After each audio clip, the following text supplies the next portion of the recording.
Hello, everyone. Good evening, good afternoon, from wherever you're watching us from. It's really an honor to be with you today to commemorate the International Day for Persons with Disabilities.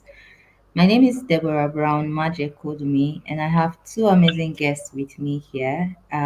Just a bit of introduction. I'm the founder of KidsABILITY Initiative, an organization that promotes the educational rights of persons with disabilities. And we are in Nigeria, but we have collaborations and partnerships in different parts of Africa. So today I would have my guests introduce themselves, and I'll tell you a bit more about Kids Ability Initiative. So first we have Mr. Damilare Oyedele. Damilare, kindly introduce yourself. Nice to connect with you again, Deborah Brown. My name is Damilare Oyedele. I'm a librarypreneur. I was taking interest in library development programs in Southern African countries around the SDGs, capacity development of mountain library leaders, and also library connectivity, innovative design for libraries, policy and research. Currently, I lead a team at Library Africa, which we're working towards harnessing data technology and system engagement approaches to help libraries realize their potentials towards achieving development. And it's nice to be here to join you today, David. Over to you. Thank you so much, Damilare. So I also have Juliet Yang. I'm going to invite her to introduce herself. Over to you, Juliet. Hi everyone, my name is Juliet Gang. I am a special needs specialist with a few years of practice. I majorly work with children and adults with special needs, including children with autism and adults actually with autism, cerebral palsy, Down syndrome, learning disabilities, different types of learning disabilities. And I am happy to be on this platform to share my experience and my knowledge with you. Over to you, Deborah. Thank you so much, Juliet. Thank you, Damilare. And I'm really looking forward to um, outcome of our conversation. So this is going to be a journey. So just for the audience again, we are commemorating the International Day for Persons with Disabilities, and we have chosen the theme Fostering Disability Inclusive Teaching and Learning in Low Resource Communities. And this is in line with this year's International Days theme, which is United in Action to rescue and achieve the Sustainable Development Goals for, with, and by persons with disabilities. This is a very interesting theme, right? Before we go into our discussion, I would like to tell you more about Kids Ability Initiative through a video. Just stay tuned with us.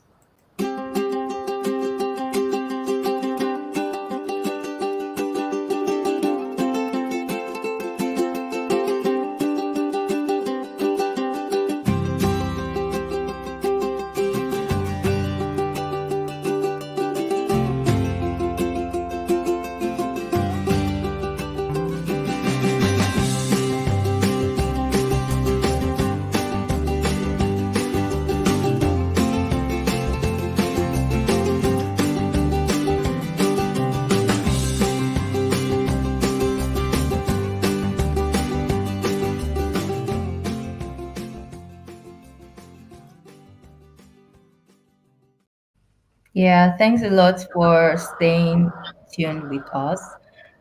So we're going back into our topic of discussion, which is fostering disability inclusive teaching and learning in low resource communities. With me here are experts working in the space of education and pushing forward the agenda for inclusive access to education. So first, I'd like to give like a brief introduction to the topic, and like I said earlier, our team is in line with the International Days theme for the celebration, and we're focused on SDGs Goal 4, which is quality education. And the goal is specifically focused on ensuring inclusive and equitable quality education and to promote lifelong learning. I mean, it's really an interesting goal because the goal captures it holistically to ensure inclusive and equitable quality education. You know, we're going to start with doing a kind of analysis or an overview on how inclusive, education is, or what we can classify as quality education, how inclusive it is, of persons with disabilities, and also how the scenario is like in certain contexts that have low resources. As people who have African origin and who have lived, most part of our lives in Africa, we understand that the contexts are really different. This is also similar with several other developing contexts, right? So we're going to be discussing this, but maybe first I'm going to allow our guests to share their insights into SDG Goal 4, and how do you feel, Juliet, on SDG Goal 4 in terms of looking at how the goal emphasizes on ensuring inclusive and equitable quality education. From your work in the field, how do you think we are really driving towards achieving this goal holistically? Okay, thank you, Deborah, for this opportunity. For the SDG Goal 4 is talking about inclusive education and lifelong learning, right? Now, when we are talking about inclusive education, we are talking about everyone, despite their special need, being able to get an education in the same space, without any limitations, without being cut out of major educational processes. And then the SDG 4 even went further to outline goals targeted towards achieving that goal, which is talking about quality primary and secondary education, teacher training, higher education, and all that. Now, we as a country, let me talk about Nigeria as a country. Nigeria has been making great strides to achieving that, in that there are a lot of schools previously that will not even admit children with special needs into their schools, but now, as it is, we have a few schools that are willing, that are getting to understand that, okay, every child deserves to be educated despite the child's special needs. So I think with that regards, we are making great strides, even with the availability of human resource. Because believe me, human resource is the major resource really when it comes to special education. Even with the availability of human resource, we have a lot of people now willing to go into the field, willing to practice, willing to even acquire more knowledge with regards to that. So I think so far so good. We are making great strides as a country and even as a continent, but then surely we'll get there someday. We are not yet there. A lot can still be done, but we are taking great strides towards that direction. Yeah, I really like how you put it, because although the SDGs have specific timelines, for which we are expected to actually achieve this, but defining this in such a way that there are milestones and we could even celebrate tiny successes. I think Nigeria has done some reports recently on their work towards achieving the SDG goals. So maybe Damilare can share that in a more broader context, about how far Nigeria is going, and also looking at some of the targets of the goals, like universal literacy and numeracy, and also equal access, right? Because our more major discussion is like equal access, right? So I would like you, Damilare, to just share an overview on how you see this, like the quality of work that's been done in the past and is still ongoing. Yeah, thank you so much. And it's nice to hear from my colleague here, Juliet, share the context, right? I will come in more from the knowledge ecosystem perspective, okay, and how, libraries are playing a very huge role in the context of driving progress towards the SDG Goal 4.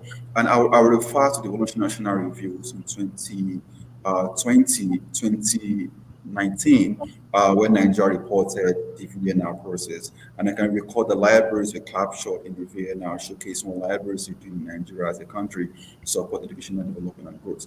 But however, I think we shouldn't stop there. There's a need for us to progressively seek to assess the current state of how knowledge ecosystem is being put in place to serve persons with disabilities. Are there brailles in libraries? Are there assistive technology in libraries, in schools, in communities to support educational process and development with disabilities? And not just that, my colleague earlier mentioned around capacity development.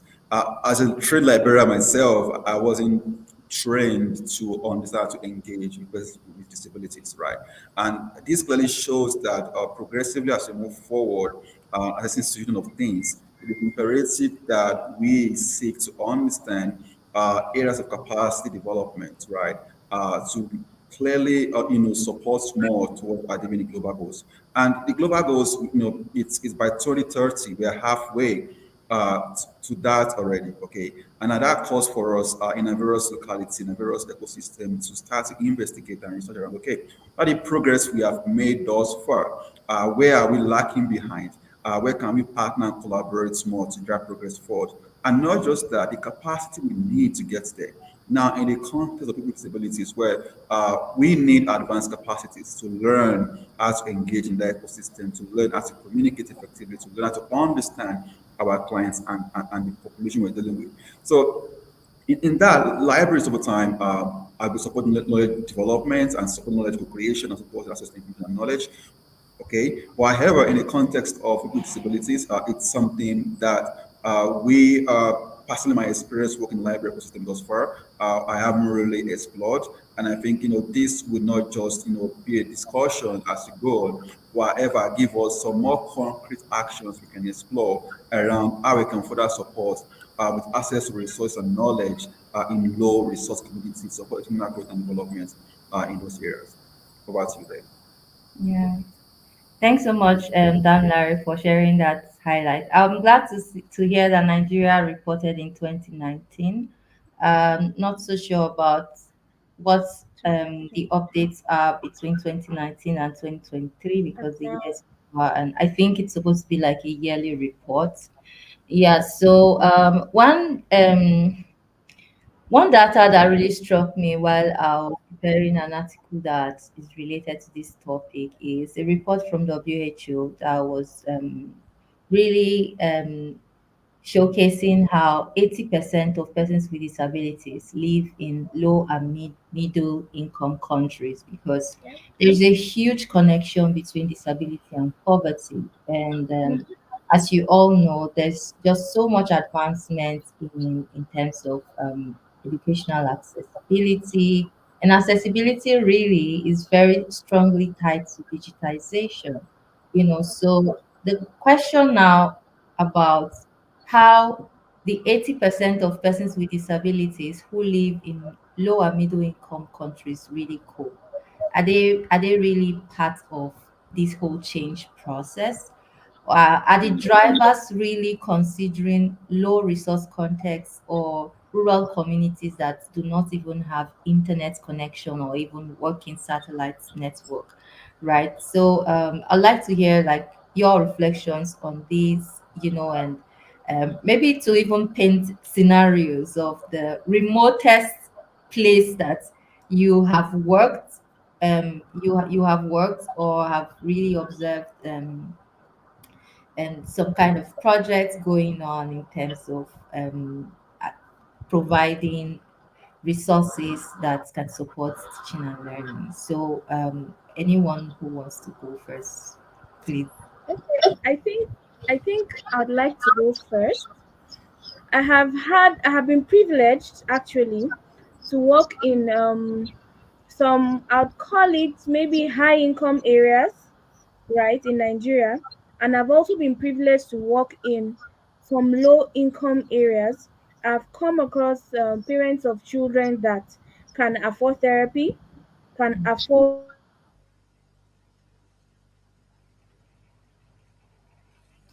I think Juliet's network it's a bit bumpy. So, Dan Larry, if you have some thoughts, you resources. Yes, that exactly. cannot even afford anything at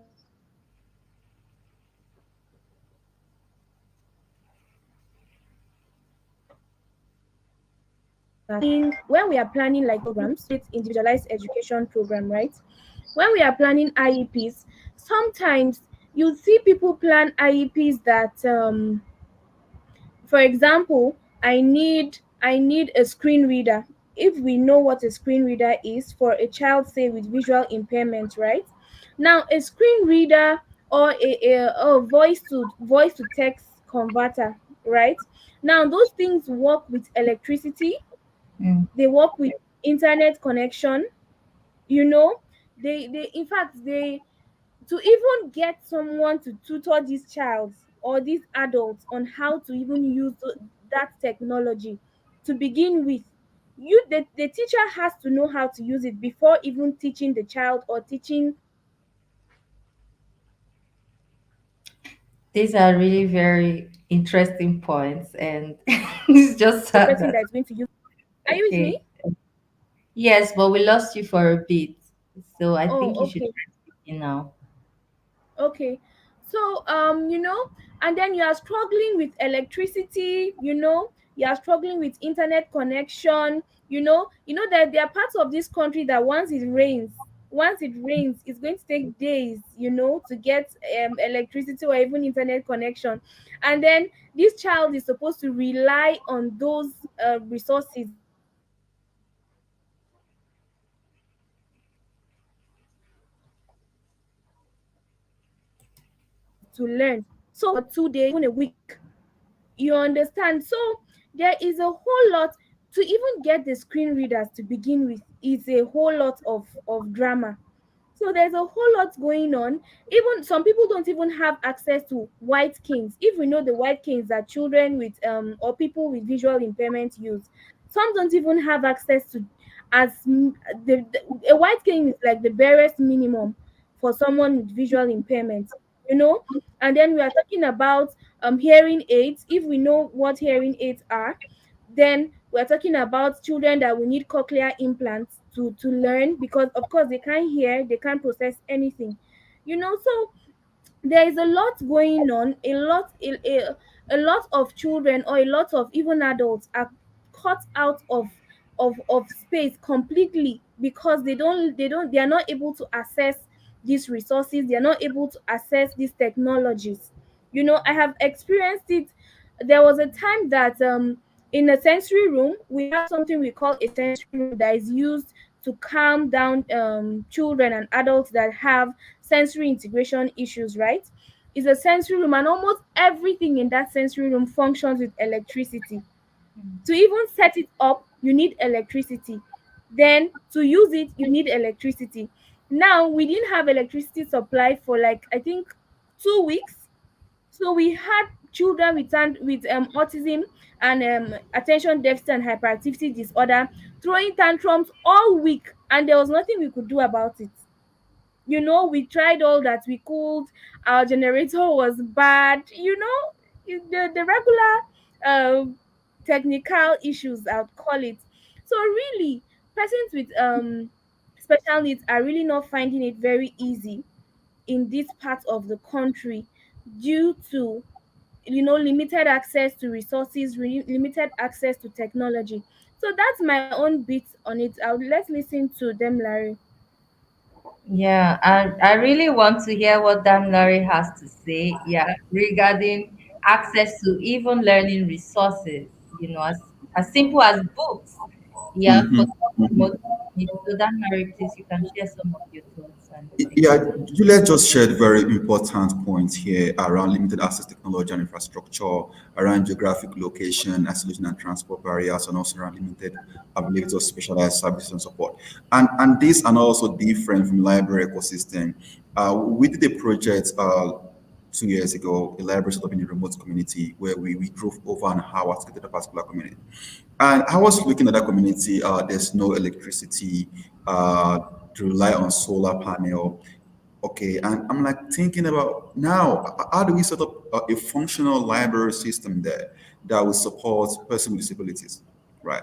And not just that. Library infrastructure access also. How many of our libraries are accessible? Are designed, the architectural design are designed to support access to for people with disabilities.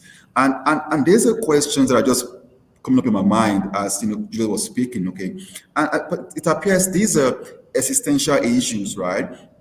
That it is important that we explore a very proactive approach with the stakeholders on ground to redesign our systems and institutions. For instance, I want to have a library in a community, okay, putting in place, okay, who are the users of this particular library, this particular community? What technology do we need to offer the services for them? Pinpointing the role of libraries support people with disabilities, in terms of what are the technology tools and infrastructure that needs to be put in place. Are these libraries closer and accessible in this context? And also the capacity needed, the training needed to function in this ecosystem in terms of do we need to train librarians or not to engage with persons with disabilities? Because as a librarian myself, I wasn't trained in that ecosystem of work. Now, this calls for, a new approach to things. And now I'm just looking at, okay, what could we have done better prior that we didn't do? And now, how can that inform our decision going forward to say, putting systems in place, structures in place, policies in place, resources in place that will enhance access to learning resources for persons with disabilities? Over to you, Deborah. Yeah. Thank you so much. Like lots of questions also kept coming to my mind while the both of you were speaking, right? Now we're focused on learning resources. There's a whole big drama with teaching aids and teaching resources. We spoke about capacity, yeah. That's just a bit of it. But how can teachers actually assess some of the resources available, right? There are lots of books, that Yes.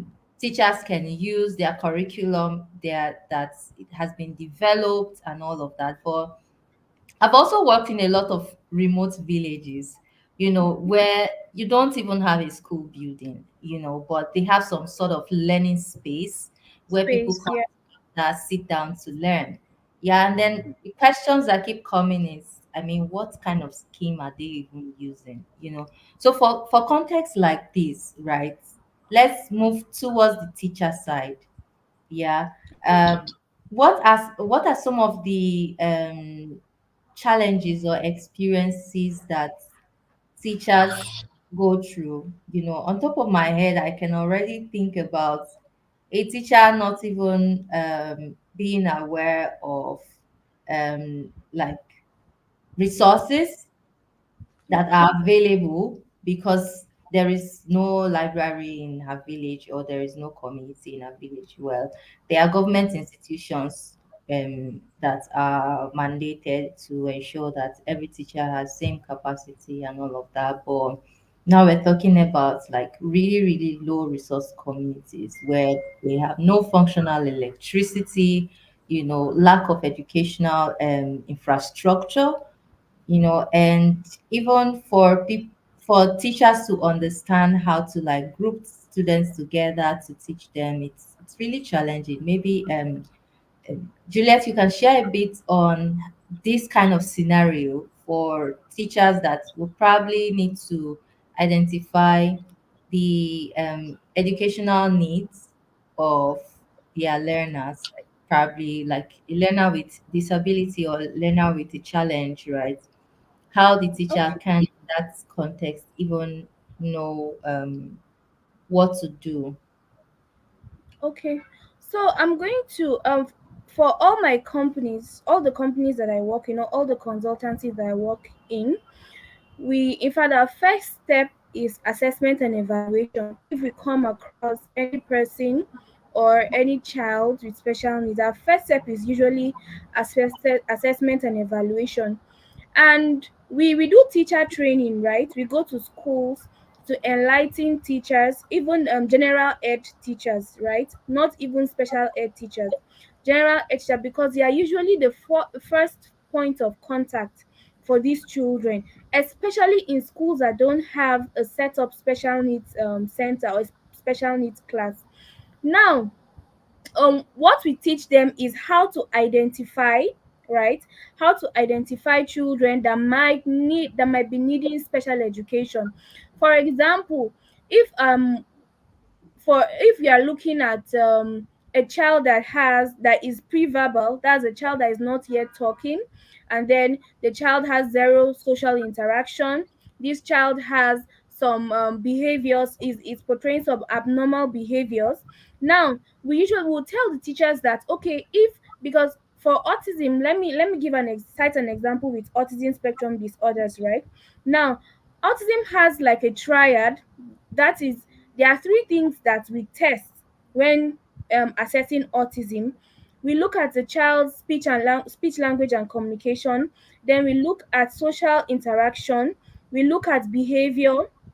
Now, once a child is portraying a delayed development in those three areas, then those are red flags. Then we'll tell the teacher that, okay, if this child is displaying these red flags, then you can call us for now a proper assessment. Now, as a teacher in your class, you have a child that maybe you are teaching, let's say, from ages 3 to 4. Now, a child at age 3 to 4 is supposed to have be able to say individual words, or at least a few phrases, or able to communicate some words at least. You know, by the time now a child at that age is not able to communicate at all, this child can doesn't play with anybody. He's averse to maybe touch, he's averse to any kind of sensory input. Now we tell the teachers that these are some red flags that you should be looking out for. Now for learning disabilities, we have dyslexia, we have dyscalculia, we have dysgraphia, and the likes. Now we give teachers all the pointers. For example, let's say for dyslexia now, we'll tell the teacher that if your child at this particular age is mirroring letters. When I mean mirroring letters, like a child, instead of writing the letter B, the child writes it in an inverse direction. That's what we call mirroring letters.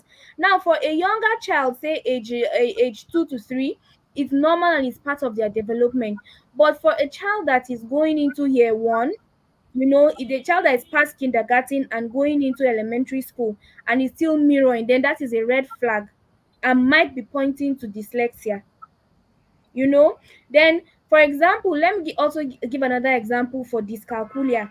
Now there are children that are excellent in every other area or aspects of education apart from numbers. The child cannot even identify numbers 1 to 5 or numbers 1 to 10. But when you bring anything about literacy, the child can read, the child can write, the child can communicate, the child prays appropriately and all that. But then he's having terrible difficulties with numbers. Now that is a pointer towards dyscalculia.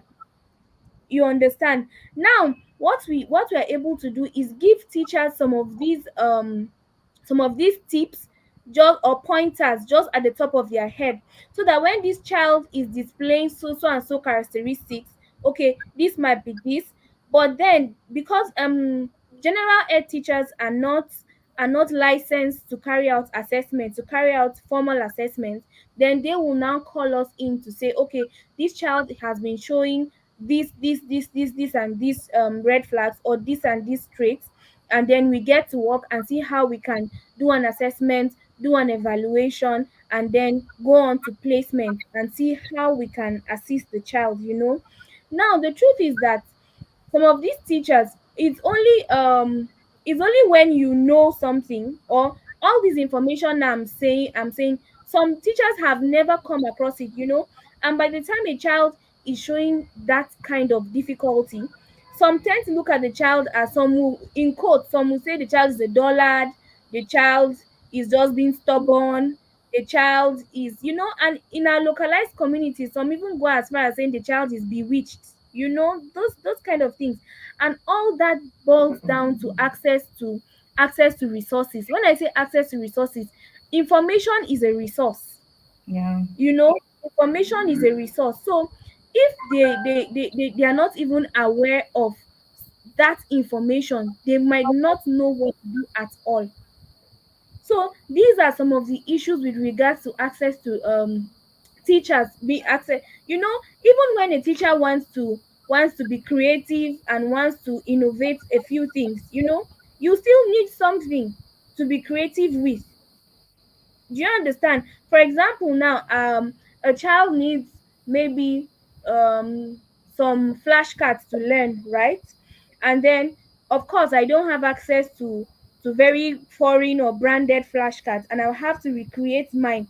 Now, to recreate flashcards, I'll need computer, I'll need a printer, I'll need a laminating machine, I'll need laminating film, But now I have that creative mind that, okay, I want to produce my own flashcard, but I don't even have access to all these resources, that's the computer and others. So it's really limiting for these teachers. When you speak to teachers teaching in rural areas or very low resource communities, you listen, some of these children come to school without even a pencil or even as little as a book.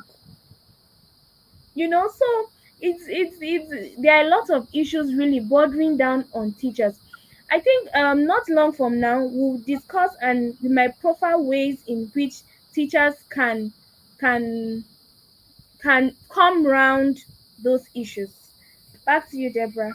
Yeah, thank you so much. I think this is even like a melting point to dive into solutions. But I know Dan Larry already has lots of things going through his mind right now. But the question I ask myself is, how can libraries also support in improving capacities of teachers, not just learners, right? Because libraries are like it's like a resource center, yeah, that can help improve capacity.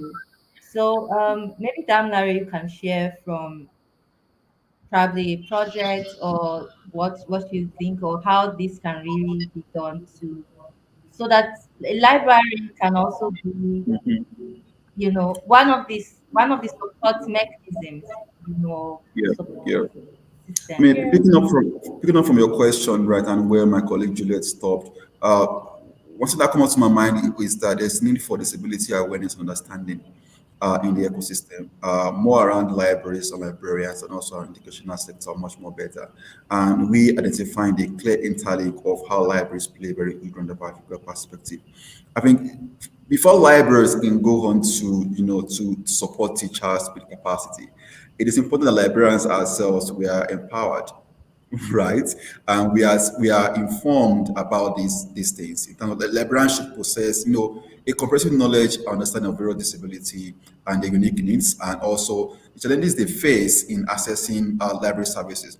And that will now inform us on, okay, based on this understanding that we have, are working with teachers in schools, in communities, to be able to provide assistive technologies and tools and resources that will further aid, you know, learning that particular ecosystem. And one other point, I was just reflecting on and also thinking around is about, accessibility to include accessibility and inclusive practices. Okay, it also goes around the need for libraries and librarians to be well versed in accessibility principle of practice. Okay, and now how are we going for advanced capacity in this ecosystem? And through these processes and now aligning this towards library collection development, because for any libraries to have a resources, it's a collection development process that we go through, a management processes. Now, are we, adding these components to our process when we want to acquire resources?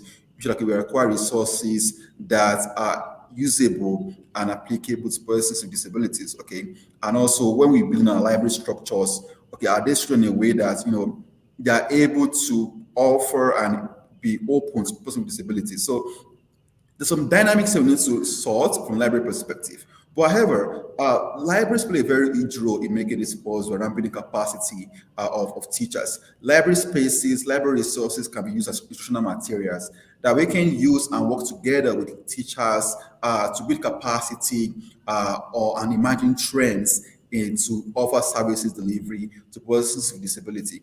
And this is something that I think goes back to we assessing the current status of things in terms of resources, infrastructure, capacity components to now identify core areas of needs and other can better support a more specific issue to address this as we progress.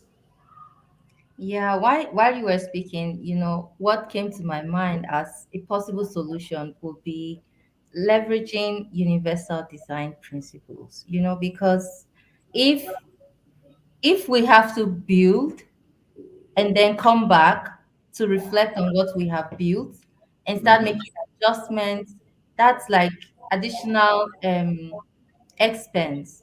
But if from the scratch, right, we use universal design principles, that way we're already making all our systems, and the resources we produce accessible for all people, regardless of whether you have a disability or not.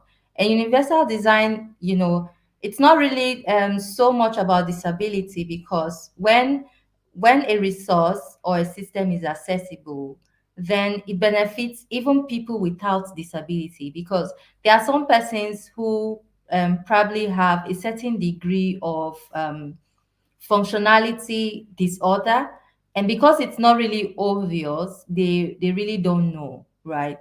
But then if the systems are done with the universal design for learning, since we're talking about education, so universal design for learning, yeah.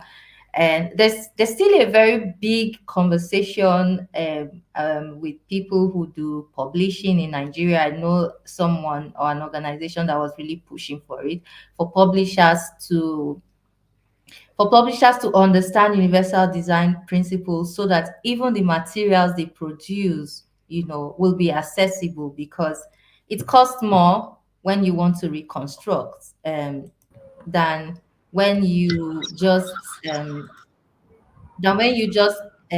like finish designing stuff and then you come back again. So it's better that from the very beginning, right? We do things right. So Juliet, when we were talking about universal design approach, in Okay. terms of preferring solutions through libraries, because libraries are like it's like a huge solution that we can really leverage, because there are lots of systems. I have friends who have visual impairments, and they tell me how much it costs them, you Yep. know, to translate pages of their materials in the Mm-hmm. library, because And libraries and universities are not accessible. I have a sorry. friend who is a visual impaired lawyer, like he's Mm-hmm. been blind from birth, and he keeps telling me about how much he spends, because I think one page costs like 70 naira. That was like many years ago. We So go. right now, the whole inflation and everything, you can imagine someone who is visually impaired that needs to study specific materials, how much it will cost that person and their family to go through education. Meanwhile, if the publishers probably had provided different Them in alternatives, mind. yeah, they may not even have to do this, right? And there are also Mm. so many resources. If you go to school for the blind, even at primary level, there are so many resources they do not have, because um, it has not yet been converted, right? There's also a huge advocacy for using, what's the name of this device? Braille. Braille. There is an advocacy against Braille because of the whole climate action thing, right? And now these are fantastic ideas, but when you think about low resource communities, or communities that really cannot catch up, you know, Hmm. are we pushing people further down below poverty gap by Mm. trying to achieve the SDG goals for some context, right? Is it like a disadvantage, like for more people, and an advantage for others? Because it's a huge advocacy around the whole Braille thing, because it costs a lot of materials, deforestation, and all of that, and people are campaigning for a certain device. I forgot the name. Yeah, some people are able to buy it for their kids or their family members, but there are so many others who cannot afford it. Some have never even seen that device before, right? So, like, how to really balance things out continuously becomes a challenge. So I think now we should talk more about solutions. Like, what can we do? how can we how can we be localized in our thinking, right? Or what is the role of the government to even try to make sure that certain basic needs are met? For example, electricity.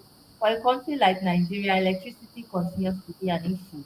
It's not the same in some other countries. They have their own unique problem, but if the world is getting more and more advanced and becoming digital, and there are certain other contexts that are being cut off because they obviously cannot meet up.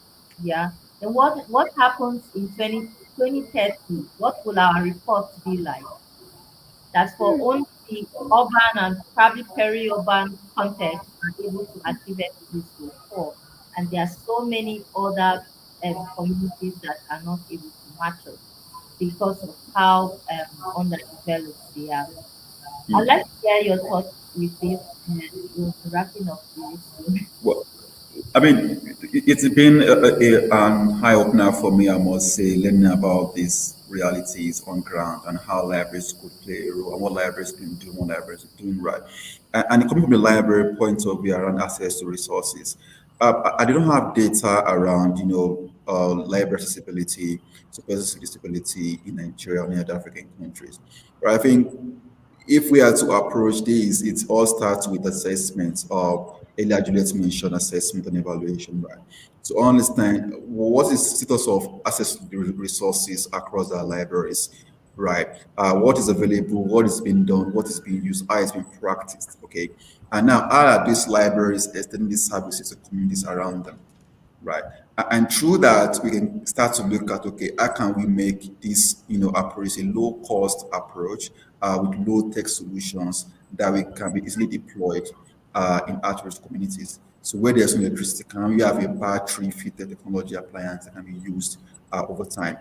Can we have solar panels installed in these communities? Can we have libraries in this community, close to these communities, provide these tools for them to use, maybe charge those tools in the library and then transport to these communities to access later on. So I believe there are low cost approach and low tech solutions that we can, encourage. And also, I think at this point, in terms of awareness and education, it is imperative that we start to encourage peer tutoring and support system, right?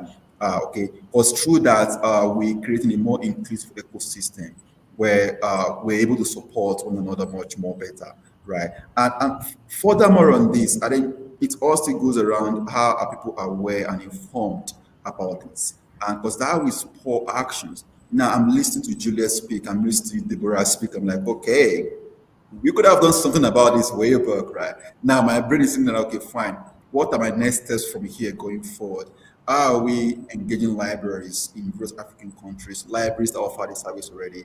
How are we cross-pollinating knowledge and innovation? And how are we not need to reinvent the wheel, I must say. But how do we evaluate the current status of what is being offered available readily, and how can we make this available to those in hard-to-reach communities? Because these people are they're vulnerable. A lot of things goes on that they're not able to attend to. So how can we, be there in context of having this resource available for them to use, support and aid the learning processes? Juliet, what are your thoughts on this point I just mentioned? Okay, I think I picked a point that you spoke about low tech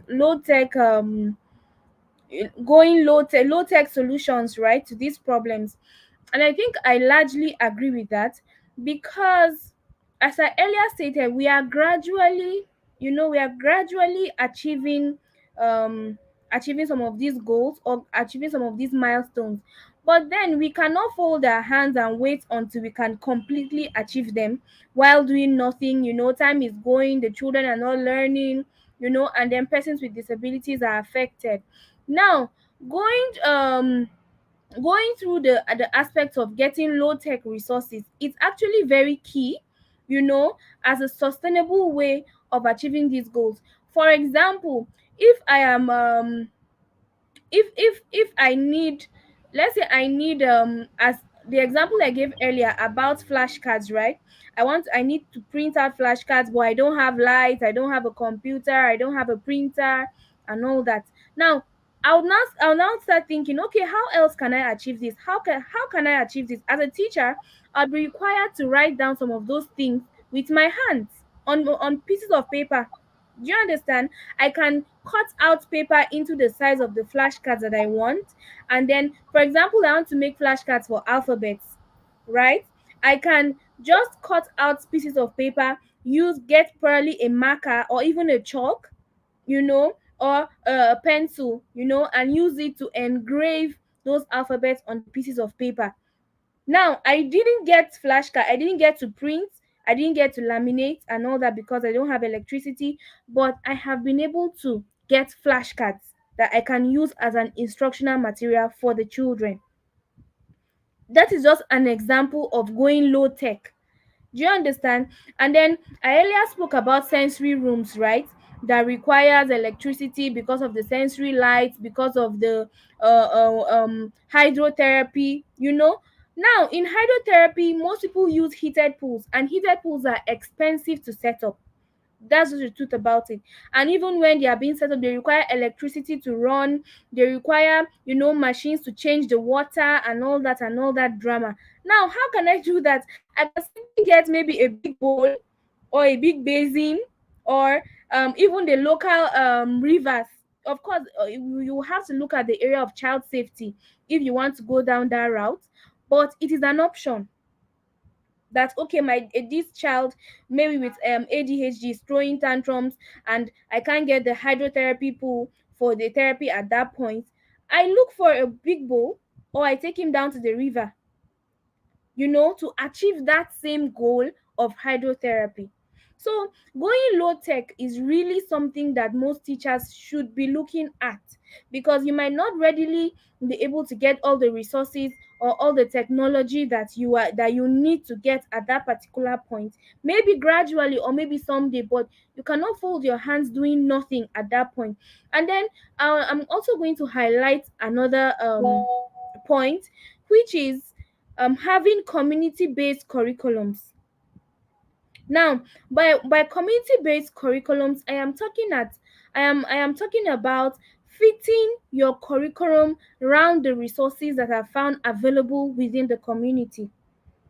You understand? Because it won't make any sense if maybe I am drawing a lesson plan, and then I'm talking about a screen reader for a visual impaired child. Meanwhile, I don't have a screen reader within reach.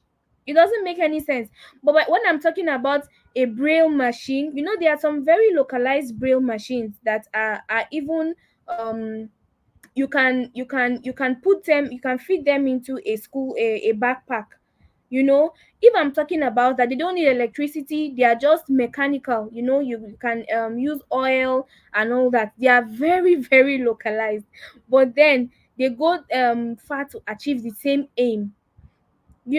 So when we are looking at community based curriculum, it will go a long way really in solving some of the issues that, in fact, okay, let's talk about using even the language of the community. Some of the things that, when I'm talking about language, I'm not talking about verbal communication or verbal language.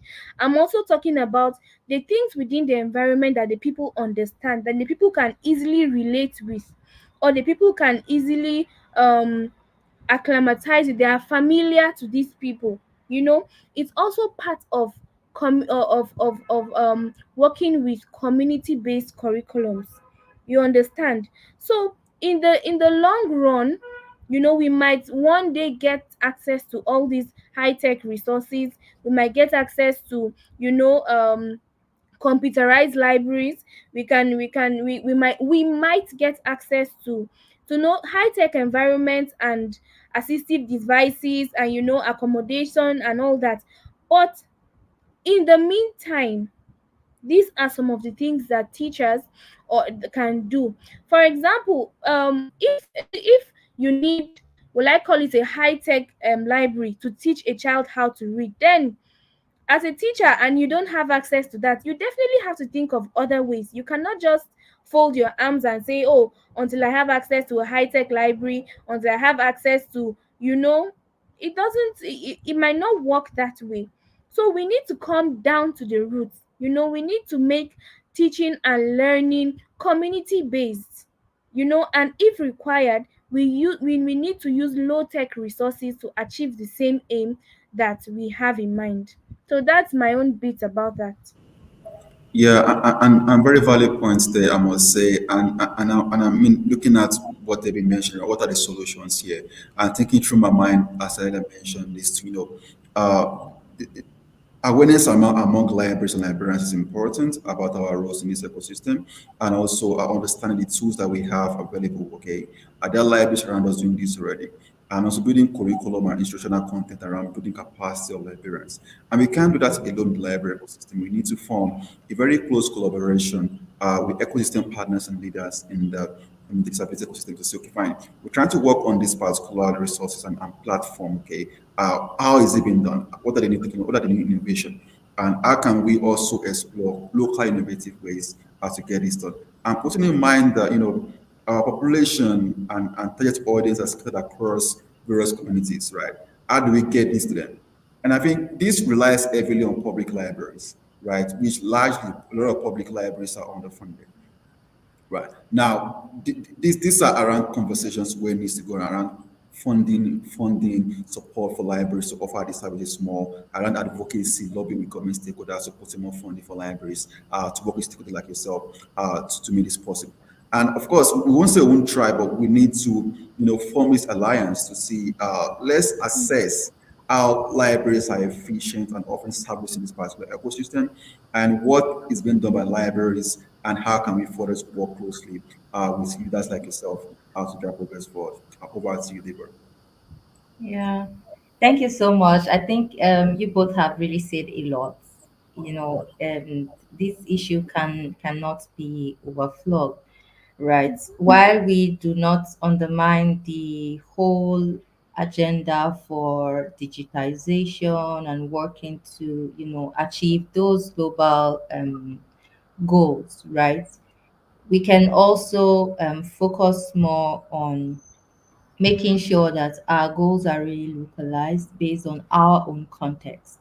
So, for example, in a country like Nigeria, there are some states that are far more advanced than some other states, right? Do we need to adapt or just use the same kind of standards, to implement objectives, right? So, being able to adapt, having those kind of flexibilities really make things more progressive, so that in the end we're all contributing towards achieving SDG Goal 4, and we're achieving it, in a very inclusive way, such that persons with special needs are not left out, and they also have because they have the right to education, they are also included education, in the education system. So I would allow for any last comments that either of you have before we wrap up for the day. Okay, I'll pick on something you just said. With regards to states, the thing is that we cannot just focus on a particular location, leaving other locations out. Because imagine if, let's say, for example, in Nigeria, the high end states I would say would be maybe Port Harcourt, Lagos, Abuja. Now if we are deciding to focus on those particular states, what happens when we have maybe a shortage of teachers in those particular places, and we need to get from what we call the low end states? Do you understand? We'll now have to start retraining all over again because they have no idea what you're talking about and all that. And then also, what happens to the children in or the persons with special needs in those low end states? So let's look at a holistic approach to it. Let everybody has to be involved. And I'm not just talking about teachers. I'm talking about librarians. I'm talking about parents. I'm talking about caregivers. I'm talking about everybody in the environment that would come across a person with special need. When we are all on board, right, with regards to, because imagine a newspaper company, let me just use that example, that is not putting the needs of people with special needs into consideration. Of course, they have a right to know what's happening in the country too, right? Now, by the time that we're only talking to teachers, or we're only talking about teachers, when we now come to that aspect of knowing what's happening around them and all that, they are left out. Do you understand? Now we're talking about, if we're also talking about, just regular people that they interact with in the environment, people in the market, people in their school environment, their classmates, their colleagues, and all that. So our focus should not be on teachers or on only educators or people that are have an attachment with the education industry. Our focus should indeed be on everybody. Everybody should know, everybody should have something up their sleeve when it comes to handling or assisting persons with special needs. It will go Mm. a long way in even reducing the workload, because as it is now, almost everything is on educationists, or all the load is on teachers. You have to assist them, we're not even talking to their parents, we're not talking to their siblings, we're not talking to their classmates, we're not talking to people in the libraries, we're not talking to people in the hospitals, because they should have access to hospitals you know so I want us to look at it as a whole nation approach, or a whole world approach, I would say. By the time we are looking at it from that angle, I think would be able to achieve even the goals faster, and it will be better for everybody. So that's my last take on this. Yeah, I mean, you've said a lot there, Juliet, to which two words I'm going to say to back up that is in the spirit of leaving no one behind, and also to know that disability rights is human rights. Thank you so much. Thank you so much, Juliet and Larry. I mean, this was really powerful. I've also learned a lot myself, and I hope that this will be a good resource for everyone. Before we go, I would like to just share a bit about other projects that KidsABILITY has done in the past through this video. So stay tuned for one more minute.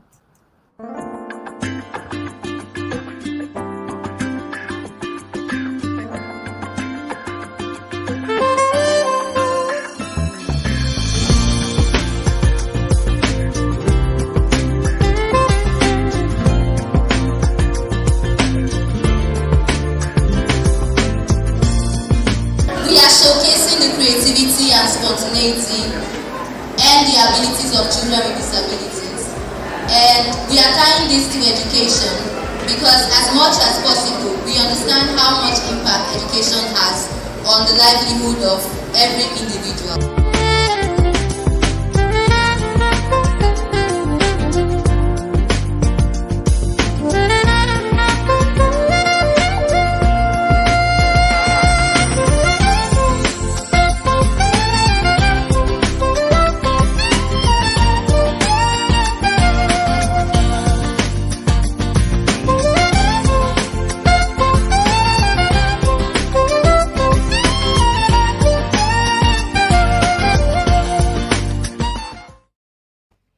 Yes. So welcome back. And at this point, we would like to say thank you so much for staying true with us. Thank you so much, Dam Larry and Juliet, for joining. And I hope you also enjoyed the session. So until next time, All bye. right. Bye Bye. for now.